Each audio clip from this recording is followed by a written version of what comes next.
ശ്രീ രാജേന്ദ്രൻ, നമ്മൾ തമിഴ്നാടിൻ്റെ ഒരു രാഷ്ട്രീയം എന്ന് പറയുന്നത് ഇന്ത്യയിലെ മറ്റ് സംസ്ഥാനങ്ങളിൽ നിന്ന് വിഭിന്നമാണ്. ഇപ്പം മഹാരാഷ്ട്രയിൽ നമ്മൾ കാണുന്ന ഒരു രാഷ്ട്രീയമുണ്ട്, അത് അവിടെയും വ്യത്യസ്തമാണ്. ശിവസേന ഒക്കെ ഉള്ളത്. പക്ഷെ അവിടെ ഇപ്പം BJP-യുടെ നേതൃത്വത്തിൽ NDA അങ്ങ് മൊത്തത്തിൽ പിടിച്ചടത്തിയിരിക്കുകയാണ്. ഇനി അവിടുത്തെ പരമ്പരാഗതമായിട്ടുള്ള രാഷ്ട്രീയമൊക്കെ തന്നെ മാറുന്ന ഒരു കാഴ്ചയാണ് നമ്മളിപ്പോൾ കണ്ടുകൊണ്ടിരിക്കുന്നത്. ഈ തമിഴ്നാട്ടിലും അത്തരത്തിലുള്ള ഒരു മാറ്റത്തിന് സാധ്യതയുണ്ടോ? കാരണം നരേന്ദ്രമോദി ഓരോ വട്ടവും പറയുന്നുണ്ട് ഇനി ദക്ഷിണേന്ത്യയിലേക്കാണ് BJP-യുടെ പ്രവേശം എന്ന്. അത് കർണാടകയും കേരളവും തമിഴ്നാടും ഉദ്ദേശിച്ചുകൊണ്ട് തന്നെയാണ്. തമിഴ്നാട്ടിലെ ഈ DMK, അണ്ണാ DMK ഇതൊക്കെയാണ് നമ്മൾ കേട്ടിട്ടുള്ളത്.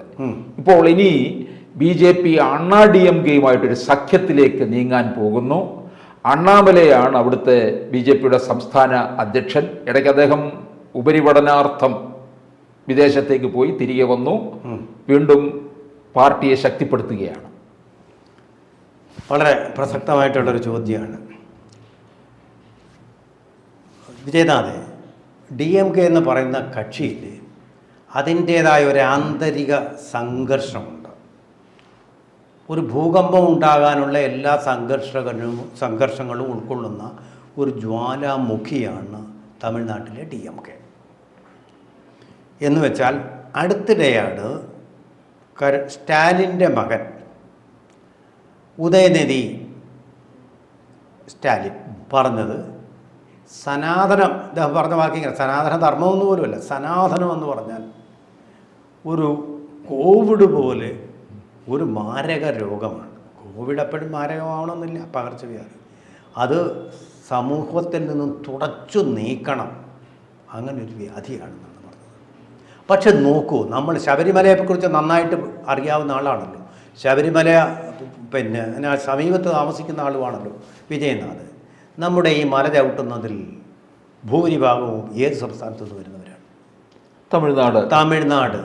ആ അയ്യപ്പന്മാരാണ് ഏറ്റവും ഭക്തിയോടും നിഷ്ഠയോടും കൂടി കഷ്ടപ്പെട്ടുകൊണ്ട് കല്ലും മുള്ളും കാലിക്ക് മെത്തൈ എന്ന് പറയുന്നത്. കല്ലും മുള്ളും മാത്രമല്ല, ആനയും കാട്ടുപന്നിയും എല്ലാം കാലുക്ക് മെത്തൈ എന്ന് പറഞ്ഞ് അവിടെ ചവിട്ടി കഷ്ടപ്പാടുകൾ സഹിച്ചുകൊണ്ട്, ത്യാഗം സഹിച്ചുകൊണ്ട്, സുഖിക്കാൻ വേണ്ടി ടൂർ പോകുന്നതല്ല, മല ചവിട്ടുന്നത്.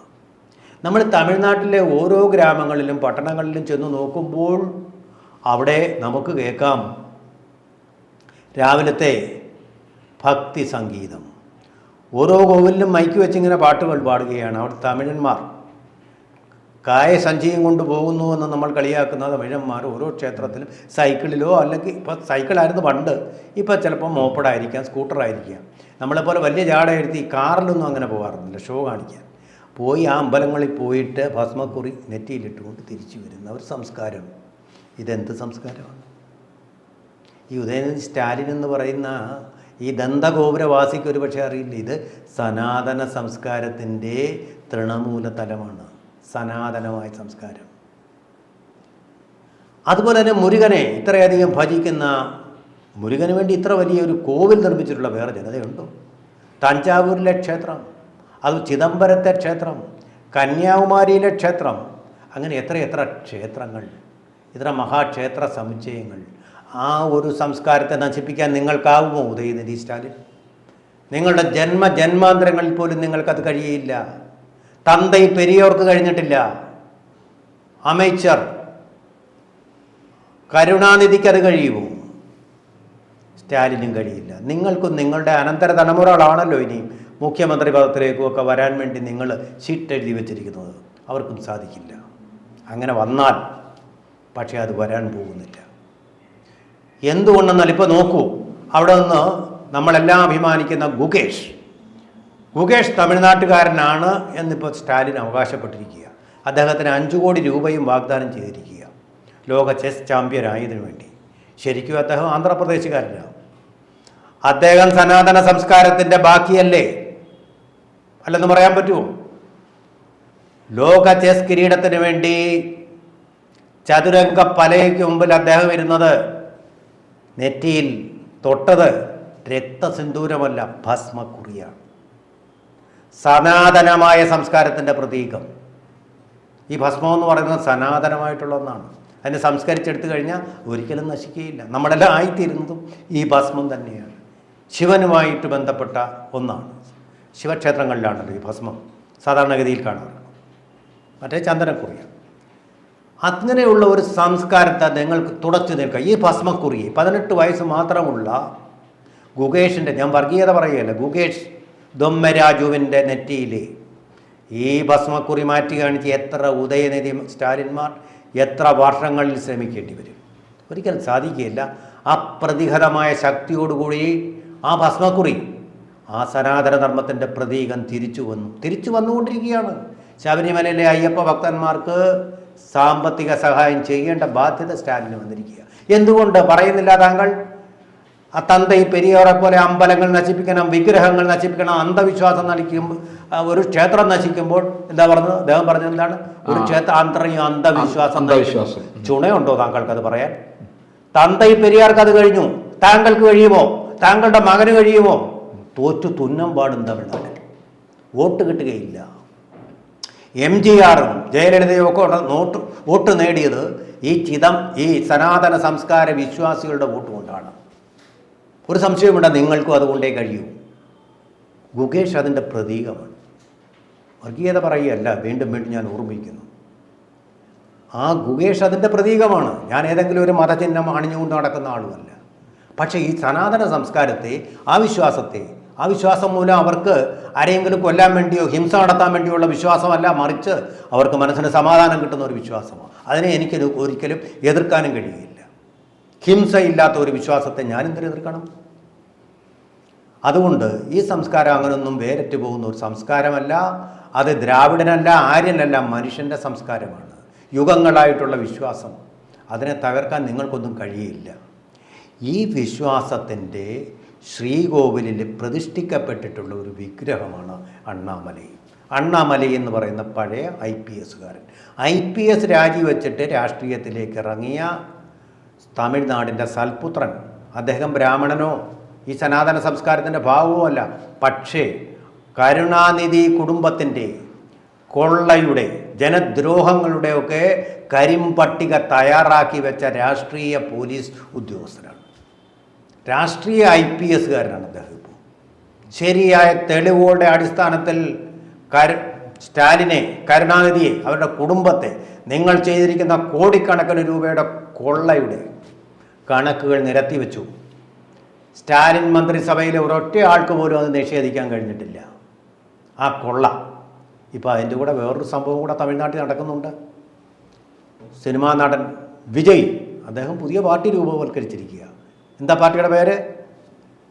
എന്തുമായിക്കോട്ടെ, ആ ഒരു പാർട്ടിയും കൂടെ രംഗത്ത് വരുന്നതോടെ അവിടുത്തെ ഇക്വേഷനും അവിടുത്തെ പൊളിറ്റിക്സ് മാറാൻ പോവുക.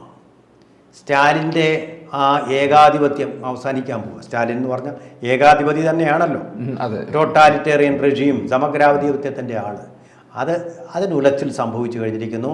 പിന്നെ അഴിമതി, അതുപോലെ തന്നെ കെടുകാര്യസ്ഥത, ഇതെല്ലാം കൂടി ചേർന്ന് അദ്ദേഹം പറയുന്ന ഈ രാഷ്ട്രീയം ഉണ്ടല്ലോ, ദ്രാവിഡ രാഷ്ട്രീയം, അതിൻ്റെ അസ്ഥിവാരം ഉലഞ്ഞു കഴിഞ്ഞു. അവിടെ ഇപ്പോൾ നല്ല സ്പേസ് ഉള്ളത് BJPക്ക് തന്നെയാണ്. BJP കഴിഞ്ഞ തെരഞ്ഞെടുപ്പുകളിൽ അണ്ണാമലയുടെ അഭിപ്രായ പ്രകാരം ADMKയുമായിട്ടൊരു ധാരണ ഉണ്ടാക്കുന്നതിൽ നിന്ന് വിട്ടുനിന്നു. ആ വിട്ടുനിൽക്കലിൻ്റെ ഫലമായിട്ടാണ് അവർക്ക് സീറ്റുകളായിട്ട് ഒന്നും കിട്ടാതെ വന്നത്. പക്ഷേ വോട്ട് ഷെയറായിട്ട് നല്ല ഒരു ശതമാനം വോട്ടുകൾ അവർക്ക് വർധനവുണ്ടായിട്ടുണ്ട്. അതിനെയും വർദ്ധിക്കും. അണ്ണാമലൈ ഇപ്പോൾ വീണ്ടും കൂടുതൽ കരുത്താർജിച്ച് അദ്ദേഹത്തിൻ്റെ ഉപരി വിദ്യാഭ്യാസത്തിന് ശേഷം ഓക്സ്ഫോർഡിൽ നിന്ന് മടങ്ങി വരുന്നത് DMKയിലേക്കല്ല, BJPയിലേക്ക് തന്നെയാണ്. കൂടുതൽ കരുത്തോടുകൂടി ഇപ്പോൾ ADMKയുമായിട്ട് ചർച്ച ആരംഭിച്ചു കഴിഞ്ഞു. അവർ അഴിമതി പാർട്ടിയാണ്. ADMK ജയലളിതയുടെ കാലം മുതലേ ഒരു അഴിമതി പാർട്ടിയാണെന്നുള്ളത് നമുക്കെല്ലാം അറിയാവുന്ന കാര്യമാണ്, പരമമായ രഹസ്യം. അപ്പോൾ അങ്ങനൊരു പാർട്ടിയുമായിട്ടുള്ള സഖ്യം വന്നു കഴിഞ്ഞാൽ ഇദ്ദേഹത്തിൻ്റെ എതിരെയുള്ള വാദങ്ങളുടെ മൂർച്ച കുറയുമെന്നുള്ളത് കൊണ്ടാണ് ആ ഒരു ഐക്യത്തെ അദ്ദേഹം എതിർത്തത്. പക്ഷേ പ്രായോഗിക രാഷ്ട്രീയത്തിൽ ഇപ്പോൾ അതിൻ്റെയൊക്കെ കഥ കഴിഞ്ഞു. ഇപ്പോൾ അധികാരത്തിലില്ലാത്തവർക്ക് അഴിമതി നടത്താൻ കഴിയില്ലല്ലോ. അപ്പോൾ ഈ അഴിമതി ഇപ്പോൾ അവരെ ഒട്ടും തീണ്ടിയിട്ടില്ല എന്ന് തന്നെ നമുക്ക് പറയാം. കാരണം എന്താ? അധികാരമില്ല അവർക്ക്. അപ്പോൾ അതുകൊണ്ട് തൽക്കാലം BJP അവരുമായിട്ടൊരു ലൈൻ ഉണ്ടാക്കും. ആ ലൈനിലൂടെ അധികാരത്തിൽ വന്നത് BJP ആണെങ്കിൽ അഴിമതിയുടെ ആ അഴുക്കുചാലുകളിലേക്ക് ഈ ADMK കൊണ്ടുപോകാതെ അവർ നോക്കിക്കൊള്ളും. ഇതിപ്പോൾ അജിത് പവാറിനെ വെച്ചിരിക്കുന്ന മന്ത്രിസഭയിൽ BJP അഴിമതി എന്ന് പറയുന്ന അദ്ദേഹത്തിൻ്റെ ആ കുടുംബ അധികാരം ഇനി എപ്പോഴെങ്കിലും ചെയ്യാൻ പറ്റുമോ? ഇനി ആവർത്തിക്കാൻ സമ്മതിക്കില്ല BJP. കാരണം അവർക്ക് സൽഭരണമാണ് ആവശ്യം, അഴിമതിപ്പണം ആവശ്യമില്ല. ജനങ്ങളുടെ പിന്തുണ കിട്ടണമെങ്കിൽ ഈ അഴിമതിയിലേക്ക് പോയി കഴിഞ്ഞാൽ നടക്കില്ല എന്ന് അവർക്കറിയാം. വേറെ മാർഗ്ഗങ്ങളുണ്ട്, സമ്പത്ത് സംഭരിക്കാൻ അവർക്ക് വേറെ മാർഗ്ഗങ്ങളുണ്ട്, അഴിമതി അല്ലാത്ത മാർഗ്ഗങ്ങൾ, വ്യവസ്ഥാപിത മാർഗ്ഗങ്ങൾ. അതിലൂടെ അതാണ് ഇലക്ട്രോണിക് ബോണ്ടുകളൊക്കെ അതിപ്പം നിർത്തിവെച്ചിരിക്കുക. അല്ലാതെ തന്നെ സംഭാവനകൾ അവർക്ക് കിട്ടും, സൽഭരണം, വ്യവസായികളിൽ നിന്ന് പണം കിട്ടും. അഴിമതിയുടെ ആവശ്യമില്ല. സംഭാവന എന്ന് പറയുന്നത് അഴിമതിയാണെന്ന് പറയാൻ പറ്റില്ലല്ലോ. അങ്ങനെയുള്ള സംഭാവനകൾ അവർ സ്വീകരിക്കും. അങ്ങനെ ആ രീതിയിൽ പോകും. തമിഴ്നാട്ടിലും ഈ വ്യവസായികൾക്കൊരു പഞ്ഞവുമില്ല. അപ്പോൾ ആ സാമ്പത്തിക അടിത്തറയുണ്ട്. പിന്നെ മാസ് ബേസ് ഉണ്ട്. ഞാൻ ഈ പറഞ്ഞ ഭക്തർ എന്ന് പറയുന്നത് BJPക്ക് അനുകൂലമായിട്ട് നിൽക്കാനുള്ള അവർ തെറ്റിദ്ധാരണ കൊണ്ട് BJP അനുകൂലിക്കാത്തതാണ്. അങ്ങനെയുള്ള ഇക്വേഷൻസ് എല്ലാം കൂടെ ചേർന്നിട്ട് അവരെ എല്ലാം സംഘടിപ്പിക്കാൻ കരുത്തുള്ള ഒരു നേതാവ് ഇപ്പോൾ വീണ്ടും തിരിച്ചു വന്നിരിക്കുകയാണ്. AIDMKയുമായിട്ട് ഐക്യം ഉണ്ടാക്കിയിരുന്നെങ്കിൽ കുറേ സീറ്റുകൾ അവർ കഴിഞ്ഞ തവണ നേടിയേനെയും ആ കുറേ സീറ്റുകൾ ഇനി കൂടുതൽ സീറ്റുകളിലേക്ക് തമിഴ്നാട്ടിൽ ഉയരാൻ പോവുകയാണ്. അണ്ണാമലൈ എന്ന് പറയുന്ന ഡിവോട്ടഡ് ആയിട്ടുള്ള BJP പ്രവർത്തകൻ്റെ ശരിയായിട്ടുള്ള നേതൃത്വത്തിൽ. കൂടുതൽ വാർത്തകളും വിശേഷങ്ങളും നിങ്ങളിലേക്ക് എത്താൻ ABC മലയാളം സബ്സ്ക്രൈബ് ചെയ്യുക, ബെൽ ബട്ടണും അമർത്തുക.